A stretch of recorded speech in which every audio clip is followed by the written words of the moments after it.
Je n'aurais jamais dû écrire cette lettre. Mais je l'ai écrite. Et maintenant elle existe, pliée dans une enveloppe blanche. Adressée à Noah. Posée sur le guéridon de l'entrée comme une bombe à retardement. Et c'est Thomas. Mon jumeau. Mon reflet. Mon ombre. Qui l'a trouvé le premier? Ce soir-là. La pluie fine de novembre tambourinait sur les vitres de notre appartement haussmannien du Marais. J'étais sorti acheter des cigarettes, prétexte ridicule pour fuir l'air trop lourd de la maison. Quand je suis rentré. Trempé. Les cheveux collés au front. Thomas était assis dans le fauteuil Voltaire. La lettre ouverte sur ses genoux. Il ne bougeait pas. Ses yeux. Ces mêmes yeux bleus que les miens. Étaient fixés sur le papier comme s'il lisait son propre arrêt de mort. Il a levé la tête lentement. Mathis est à Noah. Ça. Sa voix était rauque. Presque un murmure. J'ai senti mon cœur s'arrêter net. Je ne pouvais pas mentir. Pas à lui. Jamais à lui. Nous avions toujours tout partagé, les vêtements. Les souvenirs d'enfance en Bretagne. Les silences quand notre père nous frappait. Les nuits où nous dormions dans le même lit pour nous réchauffer l'âme. Thomas et Mathis. Inséparables. Indestructibles. Les jumeaux du Val. On nous appelait comme ça dans le quartier. Avec un mélange d'envie et de curiosité. Mais je ne lui avais jamais parlé de Noah. Noah était mon collègue à la Galerie d'art contemporain de Saint-Germain. Grand. Blond. Avec ce sourire désarmant et cette voix grave qui faisait vibrer quelque chose en moi que je n'osais pas nommer. Depuis 6 mois. Nous passions nos pauses déjeuner ensemble. Nous parlions de Rothko. De Basquiat. De la lumière dans les tableaux de Turner. Et puis un soir, après une vernissage arrosée, il m'avait raccompagné jusqu'au métro. Sous la pluie. Comme ce soir. Il avait effleuré ma joue du bout des doigts. Tu es beau quand tu ris. Mathis? Avait-il murmuré.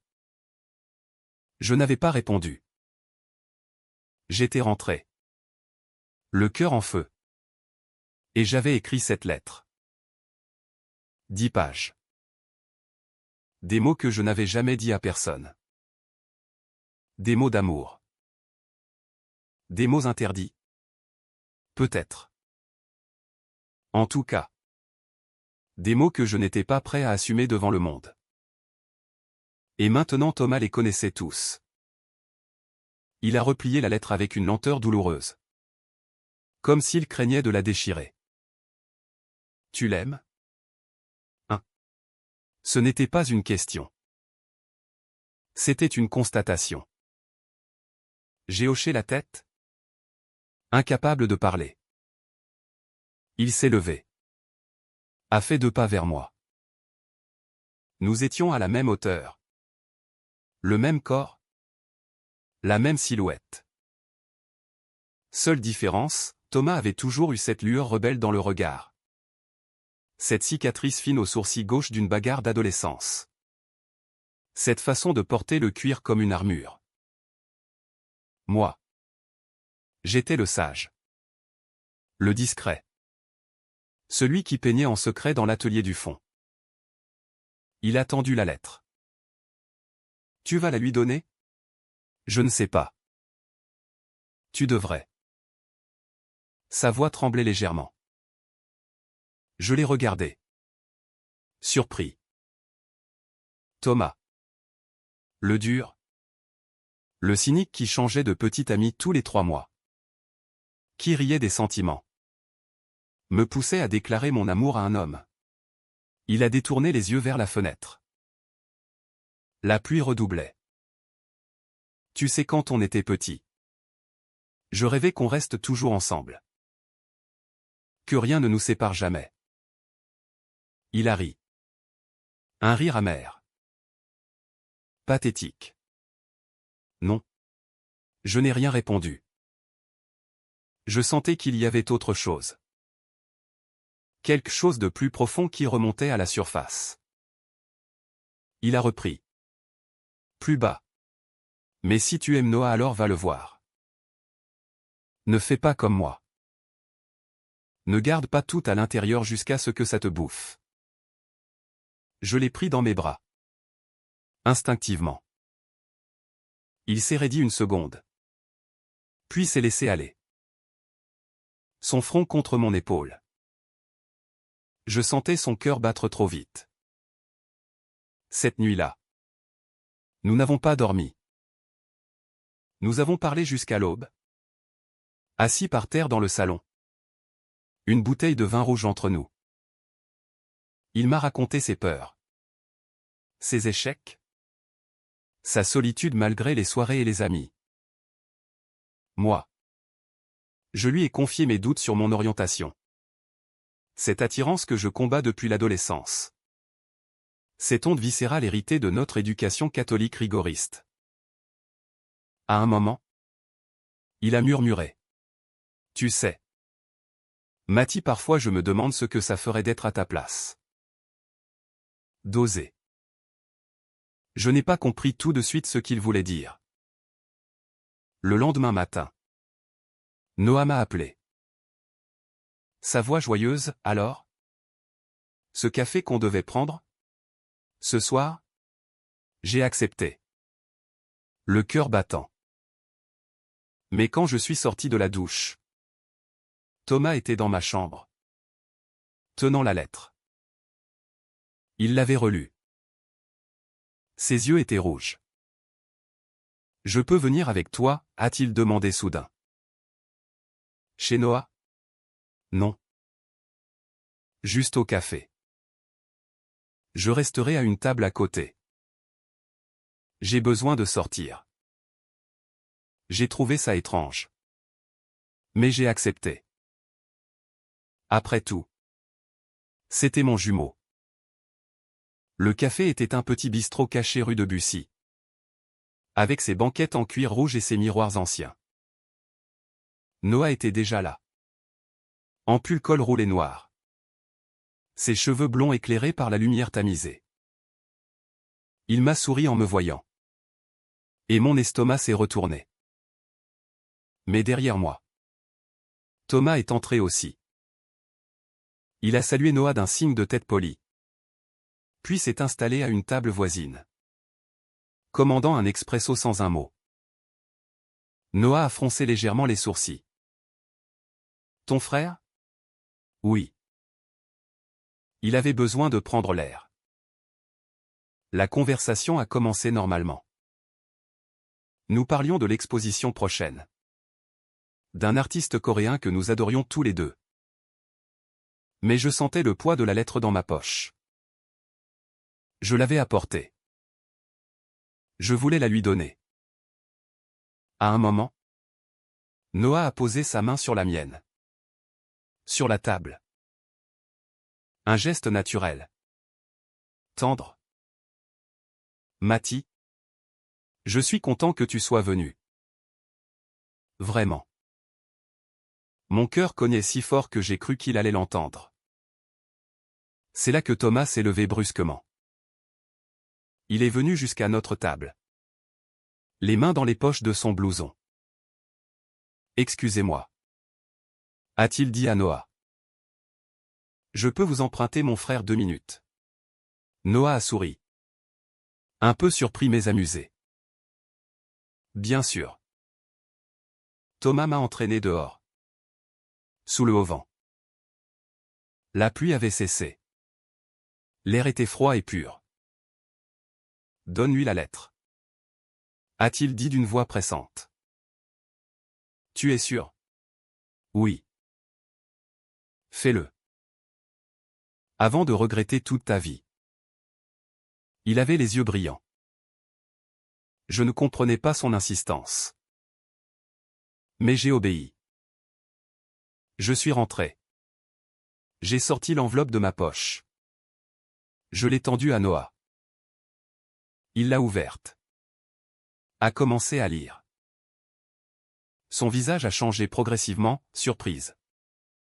Émotion. Puis une douceur infinie. Quand il a relevé les yeux, ils étaient humides. Mathis, je ne savais pas. Mais moi aussi. Depuis longtemps. Il s'est penché par-dessus la table et m'a embrassé. Doucement. Devant tout le monde. Devant Thomas qui nous regardait depuis la porte vitrée. Ce baiser a duré une éternité et une seconde à la fois. Mais quand nous nous sommes séparés, Thomas n'était plus là. Je l'ai cherché toute la soirée. Appel. Message. Rien. Il avait disparu. Rentré à l'appartement à minuit. Je l'ai trouvé assis dans le noir. Une bouteille de whisky à la main. Thomas? Il n'a pas répondu tout de suite. Puis. Tu es heureux? Oui. Terriblement. Il a ri. Un rire cassé. Tant mieux. Il s'est levé. Chancelant légèrement. Je vais dormir chez un pote. Laisse-moi respirer un peu. Il est parti sans un regard en arrière. Les jours suivants ont été un rêve. Noah et moi. Nous nous voyons tous les soirs. Promenade le long de la Seine. Dîner aux chandelles. Premier vrai baiser dans son appartement du quartier latin. Il me disait « Je t'aime » sans hésiter. Et je fondais. Mais à la maison. Thomas était de plus en plus absent. Quand il rentrait, il évitait mon regard. Il dormait peu. Sortait tard. Revenait ivre. Un soir, je l'ai attendu. Qu'est-ce qui se passe? Thomas? Parle-moi. Il m'a regardé longtemps. Rien. Je suis content pour toi. Vraiment. Mais ses yeux disaient autre chose. Et puis un soir, Noah m'a proposé de venir dîner à la maison. J'aimerais passer du temps avec ton frère aussi. On pourrait devenir amis. Tous les trois. J'ai accepté. Mauvaise idée. Le dîner a commencé bien. Vin de Bordeaux. Risotto aux truffes que j'avais préparé. Rire. Anecdote. Mais à mesure que la soirée avançait, Thomas buvait trop. Il fixait Noah d'une façon étrange. À un moment, Noah a posé sa main sur mon genou sous la table. Geste affectueux. Innocent. Thomas a blanchi. Il s'est levé d'un bond. Excusez-moi. Il est sorti sur le balcon. Allumé une cigarette. Je l'ai rejoint. Ça ne va pas? Il a tiré une longue bouffée. Tu es tellement heureux avec lui. Oui. Et moi je suis quoi? Maintenant? Le troisième roue du carrosse? Je l'ai pris par les épaules. Tu es mon frère. Rien ne changera ça. Jamais. Il a secoué la tête. Tu ne comprends rien. Mathis.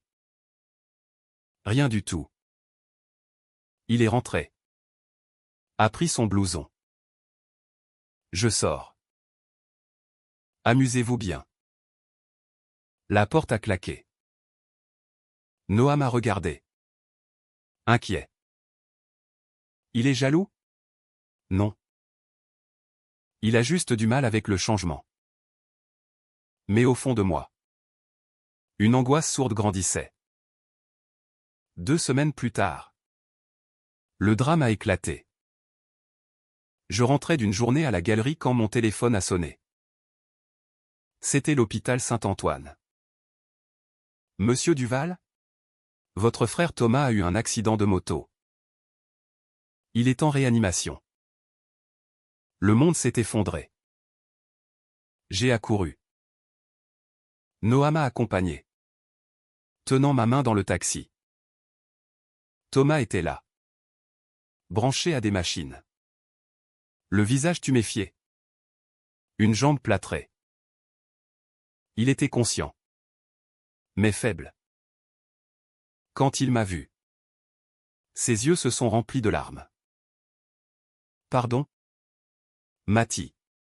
Chut. Repose-toi. Noah est resté en retrait. Discret.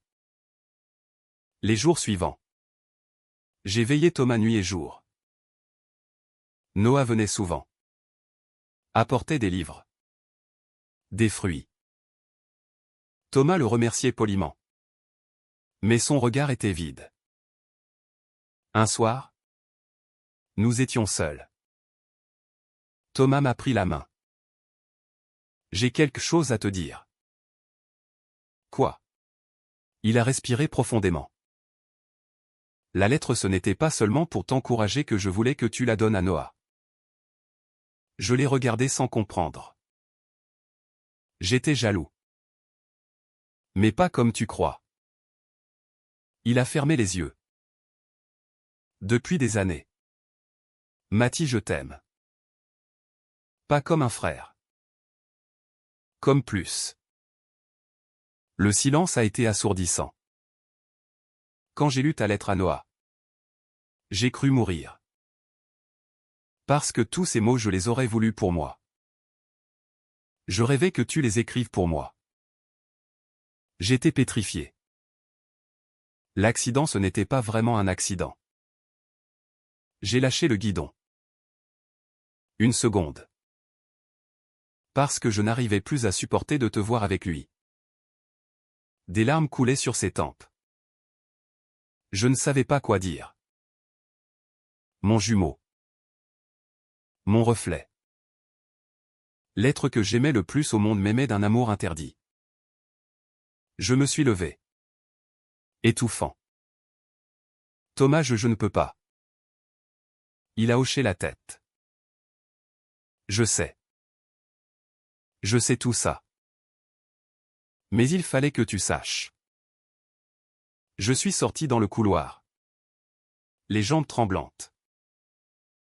Noah m'attendait. Il a vu mon visage.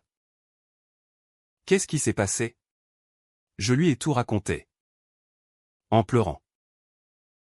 Il m'a serré contre lui. Mon Dieu. Les semaines qui ont suivi ont été un cauchemar. Thomas est sorti de l'hôpital. Mais il a refusé de rentrer à la maison. Il s'est installé chez un ami. Je ne savais plus qui j'étais. L'amour pour Noah était réel. Profond. Lumineux. Mais cette révélation avait tout sali. Je me sentais coupable. Trahi. Perdu. Je voyais Thomas de loin en loin. Nos conversations étaient courtes. Douloureuses. Un soir, il m'a appelé. Viens. J'ai besoin de te parler. Une dernière fois. Nous nous sommes retrouvés sur le pont des Arts. À minuit. Paris scintillait autour de nous. Il était pâle.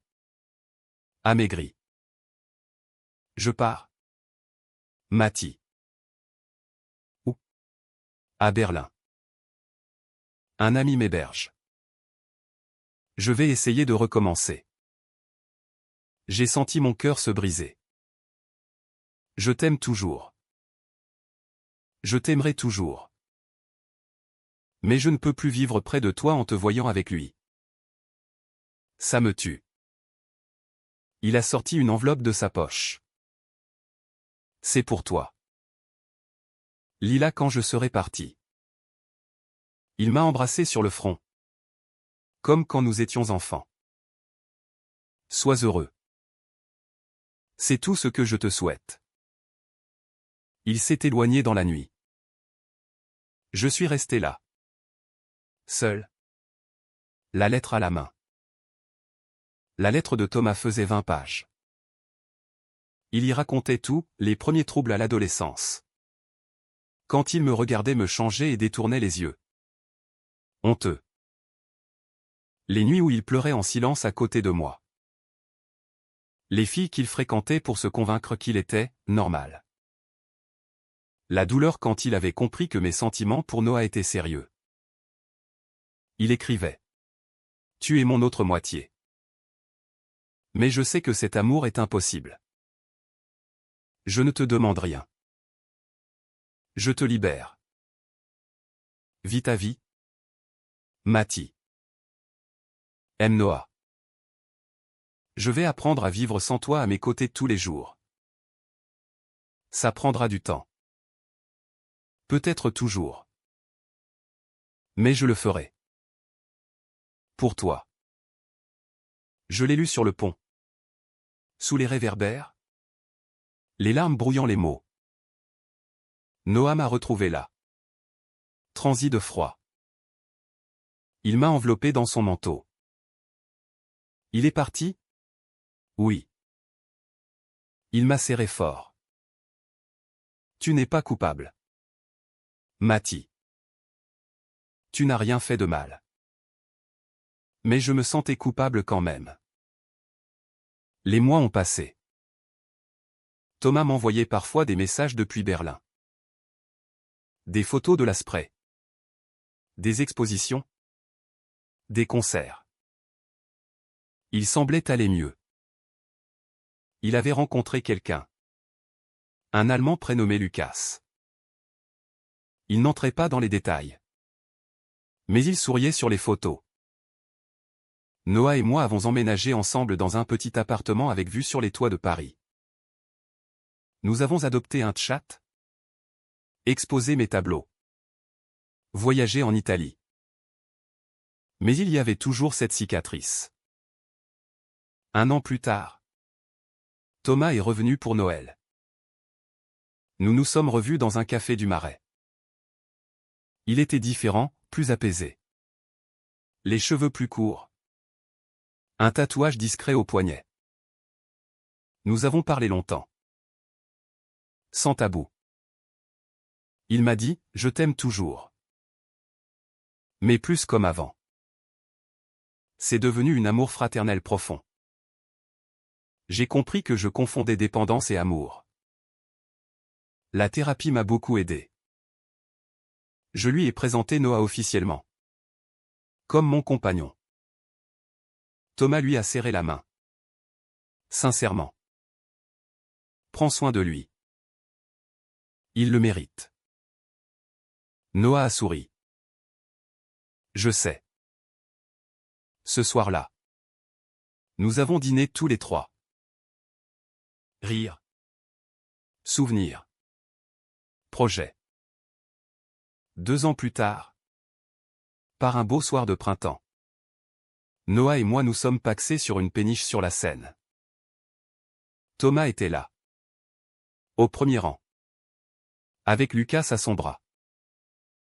Quand le maire a prononcé les mots officiels. Thomas m'a regardé. Les yeux brillants. Et il a souri. Un vrai sourire. Libéré. Après la cérémonie. Nous nous sommes retrouvés tous les deux sur le pont de la péniche. Regardant Paris défiler lentement. Tu es heureux, a-t-il demandé. Oui. Infiniment. Et toi? Oui. Enfin. Il m'a pris dans ses bras. Je t'aime? Petit frère. J'étais né 7 minutes après lui. Je t'aime aussi. Nous sommes restés ainsi longtemps. Bercés par le clapotis de l'eau.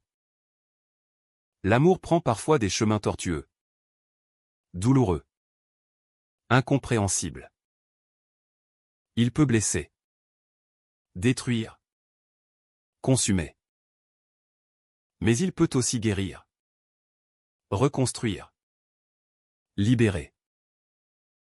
Thomas avait aimé trop fort? Trop mal. J'avais aimé sans savoir la tempête que je déclenchais. Noah avait aimé avec patience et lumière. Et au bout du compte, nous avions tous survécu. Paris continuait de briller autour de nous. Indifférente et magnifique. La vie, malgré tout, continuait. Et nous aussi.